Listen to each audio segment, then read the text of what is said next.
so to speak, in ways that I didn't want. But instead I had this opportunity to meet, these wonderful doctors and meet wonderful mentors in various fields of holistic medicine. I don't only study Ayurveda. I study a lot in transpersonal psychology. I also study with Native American healers, from both North and South America, and have so over the last 8 years. And what I find is that all of these ancient wisdom traditions always get down to the root, right? They always get down to the root.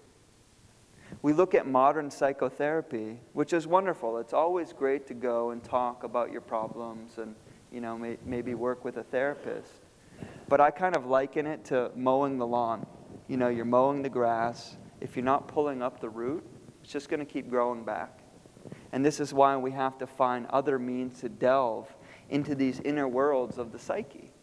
And that's kind of difficult territory, right? I mean, how many people in this room, and be honest here and vulnerable, have mental or emotional issues that are not resolved in their lives today? Andreas is like, I don't.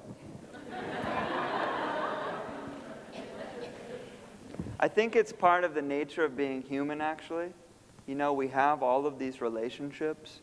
We have all of this life experience. We're always trying to digest and metabolize this experience, and we're not always successful. And it's not always our fault either, right? We're born into situations that maybe we couldn't have controlled, maybe abusive families. Maybe we're harboring fears and insecurities that we only know, but we keep it so, locked up and kind of hidden in secret. So for me, a lot of this journey to holistic health was starting to get really true and really real with myself. When we talk about self-referential healing, turning back inward, inside of ourselves, getting honest with ourselves.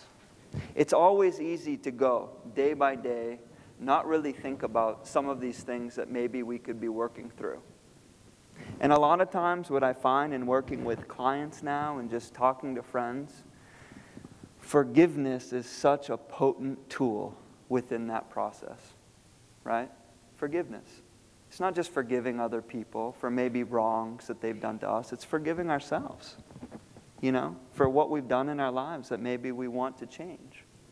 But we know we can't go back and change everything, right? We can't live in the past. We have to create from now and moving forward. So Ayurveda talks about these 3 primal qualities of the mind. Okay, we've talked a lot about these individualized constitutional types with the Vata, Pitta, and Kapha.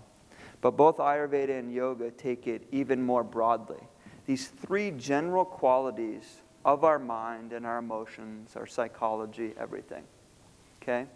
And it might be good to write these down if you are taking notes.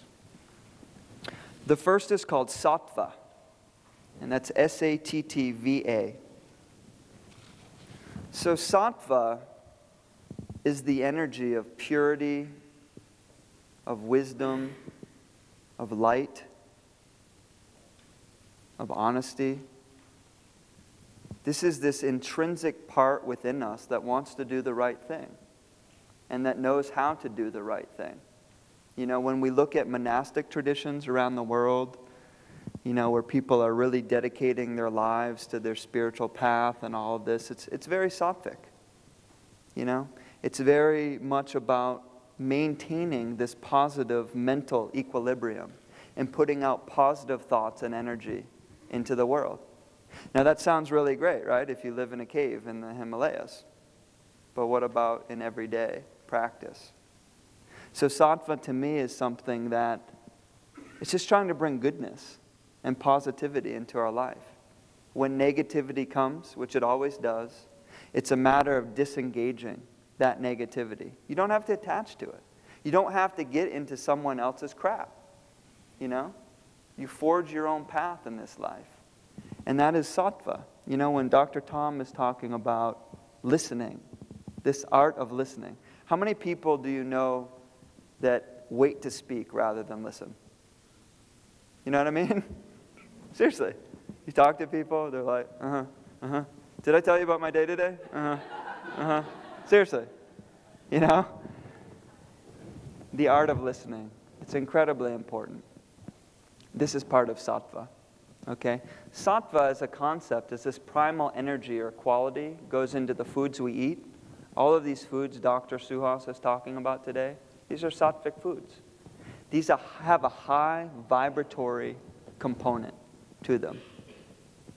We know, microwave foods, canned foods, things that are kind of dead, dull, lifeless. These aren't very sattvic. That's why we love fresh, organic things that make us feel vibrant. Okay? And sattva goes to our actions. Rajas is the second one. Okay? Rajas is this energy of movement, of activity, of stimulation. I would say it's more related to the fire principle. And this is R-A-J-A-S for you pittas out there that want it just right in your notebooks.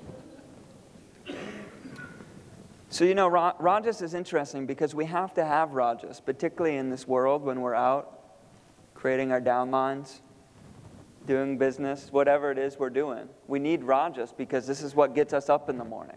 This is what gives us this fire in our belly, to really create and make something new. This is Rajas. Now, Rajas can also go out of balance, right? I liken Rajas to walking through the streets of New York City and being bombarded with sensory impressions from every angle, right? It's stimulating, it's exciting, we like it. But if we do it too much, we're going to burn ourselves out, right? If we're staying up all night, if we're partying. Music, which is wonderful, which absolutely can be sattvic, can also be rajasic, right? Really loud, thumping, music, which excites the nervous system and stimulates it, but eventually can go out of balance, right? So this is rajas. So rajas is all about moderation. It's all about moderation. And the last is tamas, T-A-M-A-S. Tamas is this energy of inertia, dullness, decay. Okay, when I'm talking about these foods that are kind of lifeless, that don't have a lot of prana, or this energy, these are tamasic foods, But tamas also plays a natural cycle in nature. Everything has to come to an end. You always have to have a death or decay in order to have rebirth and regeneration. Okay, so this is tamas. And when Dr. Tom was talking about, this kaphic attribute of when kapha goes out of balance, this kind of hoarding mechanism, becoming very clingy to possessions, being almost prideful, having this depressive state, this is tamas. This is almost like having this kind of fog over the lens of our eyes, and it kind of weighting us down a little bit.